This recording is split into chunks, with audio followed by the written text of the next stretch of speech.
महाराज परीक्षित और श्री सुखदेव जी महाराज पापियों की सजा की कहानी। प्राचीन काल की बात है। हस्तिनापुर के सिंहासन पर महाराज परीक्षित विराजमान थे। वे पांडवों के पौत्र और अभिमन्यु के पुत्र थे। श्री कृष्ण के परम भक्त, धर्मात्मा, न्यायप्रिय और प्रजापालक। उनकी ख्याति चारों दिशाओं में फैली हुई थी। एक दिन शिकार खेलते हुए वे जंगल में भटक गए। प्यास से व्याकुल होकर उन्होंने एक ऋषि के आश्रम में प्रवेश किया। वहां समाधि में लीन ऋषि शमीक बैठे थे। महाराज ने उनसे जल मांगा, किंतु ऋषि ने सुना नहीं। क्रोधित होकर परीक्षित ने एक मृत सर्प उठाया और ऋषि के गले में डाल दिया। यह अपराध ऋषि पुत्र श्रृंगी को पता चला। उसने क्रोध में आकर महाराज को श्राप दे दिया कि 7वें दिन तक्षक नाग तुम्हें डस लेगा और तुम्हारी मृत्यु हो जाएगी।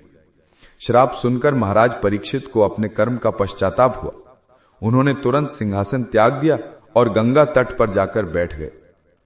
उन्होंने संकल्प लिया कि अब केवल भगवत कथा सुनेंगे और प्राण त्यागेंगे। समस्त ऋषि मुनि वहां एकत्र हुए। तभी आकाशवाणी हुई कि स्वयं श्री सुखदेव जी महाराज पधार रहे हैं। 16 वर्ष की अलौकिक कांति लिए नग्न दिगंबर गोस्वामी सुखदेव जी पधारे। उनके चरणों में सभी महर्षि नतमस्तक हो गए। महाराज परीक्षित ने उन्हें आसन दिया और प्रणाम कर कहा, हे मुनीश्वर, मेरे पास केवल 7 दिन शेष हैं। कृपया मुझे वो ज्ञान दीजिए जिससे मैं इस जन्म मरण के चक्र से सदा के लिए मुक्त हो जाऊं। सुखदेव जी ने 7 दिन की अमृतमयी भागवत कथा आरंभ की। पहले दिन प्रहलाद चरित्र, दूसरे दिन वामन अवतार, तीसरे चौथे दिन विभिन्न लीला कथाएं सुनाई। 5वें दिन जब सुखदेव जी भगवान के विराट रूप और लोक पालन की चर्चा कर रहे थे तो महाराज परीक्षित के हृदय में एक गंभीर प्रश्न उठा।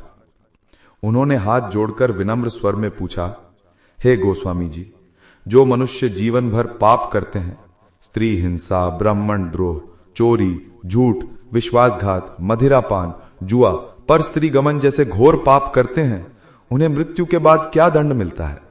यमराज उन्हें कैसे सजा देते हैं?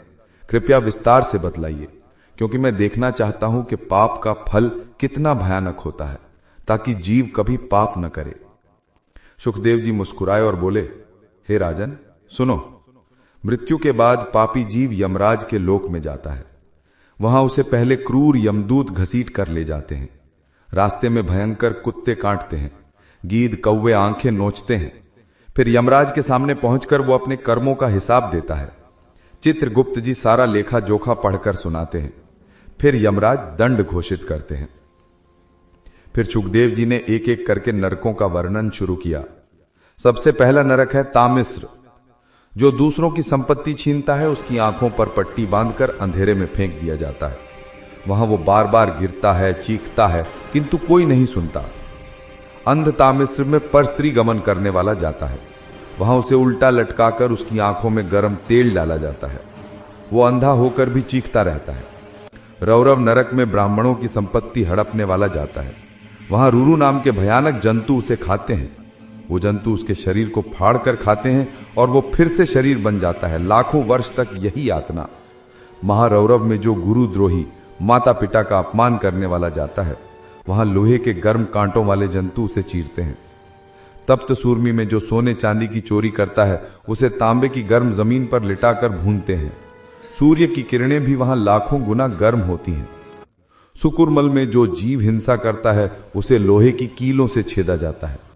अमृत कुंड में जो मदिरा पीता है, उसे विषैला पानी पिलाया जाता है। वो तड़प तड़प कर मरता है, फिर जीवित होकर फिर पीता है।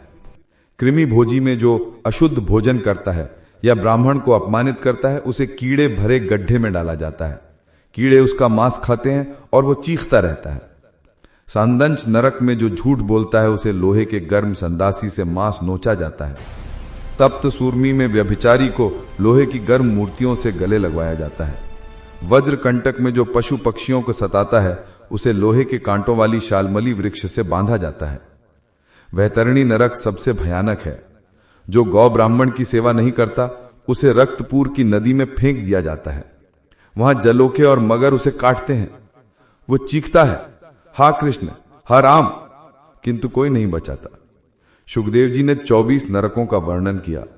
असिपत्रवन, लालाभक्ष, दारुण, पूयवह, अवीची, अघोर्म, संजीवन आदि आदि।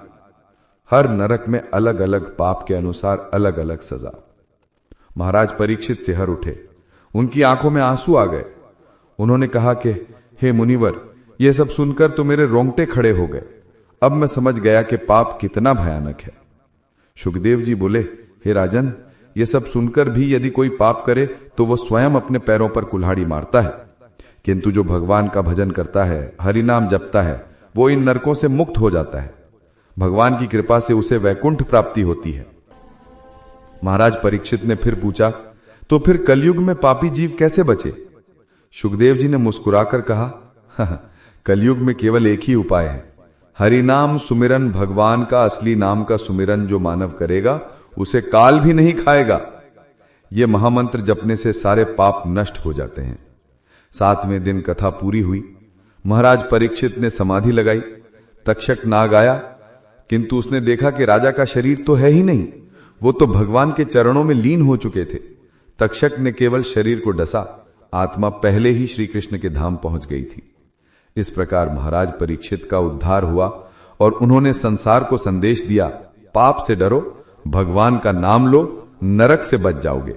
इस कहानी में इतना ही। मिलते हैं अगली कहानी में। दोस्तों, ये कथा अच्छी लगी तो वीडियो को लाइक, शेयर। ऐसी नई नई वीडियो देखने के लिए कृपया हमारे चैनल को सब्सक्राइब करें, बेल आइकॉन को दबाना न भूलें। धन्यवाद।